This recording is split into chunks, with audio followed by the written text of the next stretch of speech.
You felt it before. You're in a conversation, and something feels off. The words make sense. The smile is there. But somewhere deep in your gut, an alarm goes off. Something doesn't add up. And here's the thing, that feeling wasn't paranoia. That was intelligence. Most people are trained to ignore that signal. They're told, don't be negative. Give people the benefit of the doubt.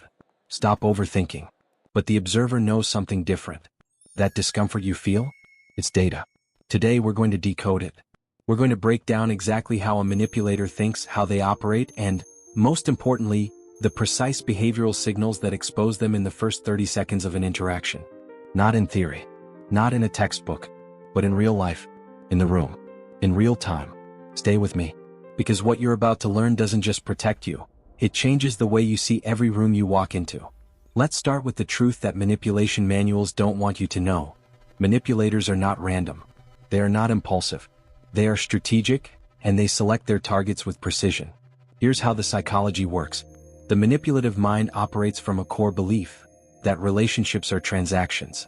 Every interaction is a game, and the goal is to extract your energy, your compliance, your silence, your resources. But to extract, they need leverage. And to get leverage, they need access. So before a manipulator ever makes a move, they do something most people never notice. They observe. They watch how you respond to praise.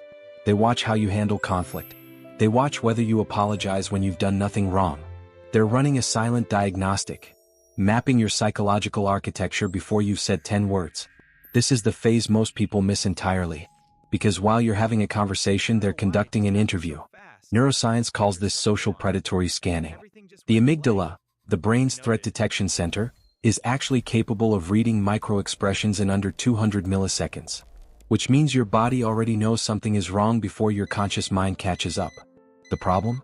Modern conditioning has taught most people to override that signal. To be polite. To be open.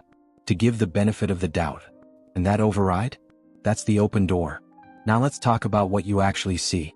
Because theory means nothing without pattern recognition. There are specific behavioral signals, detectable in the first 30 seconds, that separate the manipulator from everyone else in the room. And once you see them, you cannot unsee them. The first signal is manufactured urgency around your boundaries. Watch how someone responds the first time you say no to something small. It doesn't have to be a big ask. It could be as simple as declining to share personal information or choosing not to engage with a topic. The average person accepts the no and moves forward. The manipulator doesn't. They push. Not aggressively, that would be too obvious. They reframe. They minimize. I'm just asking. It's not a big deal. You're being too sensitive. That pressure, applied immediately, softly, and with a smile, is the signature. They're not testing the question. They're testing you. The second signal is the mirroring trap. Healthy people mirror each other naturally over time. It's how rapport builds. But a manipulator accelerates this process deliberately, matching your body language, your speech patterns, your values, in the first minutes of interaction. It feels like connection. It feels like you've finally met someone who understands you. That feeling is the mechanism. Because the moment you lower your guard in response to false rapport, the extraction begins. The third signal is the premature intimacy push. A manipulator will share something deeply personal with you. Fast. Too fast. Before trust has been built, before context has been established. What? Because self-disclosure triggers reciprocity. When someone is vulnerable with you, your brain generates social pressure to match that vulnerability. To open up. To close the distance. What looks like connection is actually a calculated unlock. They've given you access to something that feels real, whether it is or not, so that you feel obligated to give them something real in return. The fourth signal is the absent accountability loop. Watch how someone handles being wrong. Not wrong about a big thing, small things. A miscommunication. A minor mistake. An error in a detail. The average person corrects course. They acknowledge it, they adjust, and they move on. The manipulator deflects, reframes, or redirects. There is always an external reason. There is always someone else involved. The accountability never lands on them, it slides off, every single time. 30 seconds is enough to observe one or two of these. But here's what makes the observer different.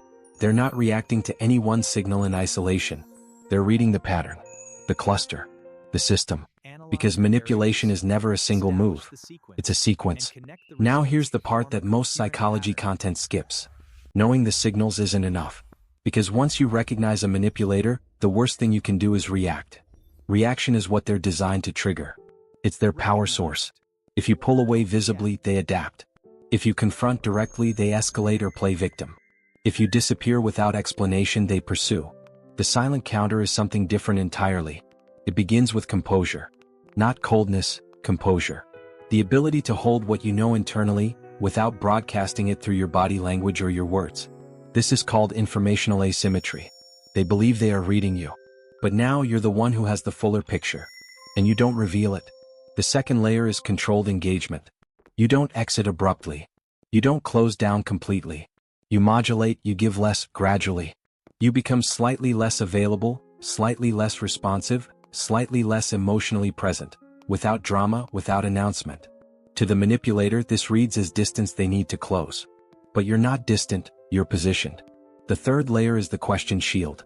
When someone attempts to extract information, personal disclosure, or emotional reaction from you, you respond with curiosity instead of content. That's interesting. What made you think of that? Tell me more about what you mean. You return the conversational ball without giving up ground. The manipulator needs data to operate. The question shield denies them that data while keeping the interaction moving naturally. You're not in conflict. You're not suspicious. You're simply an observer, doing what observers do. Here's what changes when you internalize this. You stop entering rooms as a target. You start entering them as an analyst. Every interaction becomes information. Every response someone gives you, to your boundaries, to your words, to your presence, tells you something real about how they relate to power. The observer doesn't carry paranoia. They carry clarity. And clarity is a different thing entirely. The people in your life who are genuine, who operate from actual connection rather than transaction, they reveal themselves just as clearly. Because they don't push against your limits. They don't accelerate intimacy. They don't deflect accountability. They simply show up. And when you can see the difference, when you can read the room with that level of precision, you stop spending energy protecting yourself from threats you can't identify. The manipulation doesn't stop existing, but it stops working.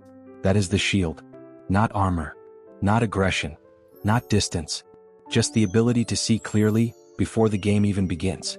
If this opens something for you, if you felt that alarm go off in a conversation and now you understand what it was, then you're already operating at a level most people never reach.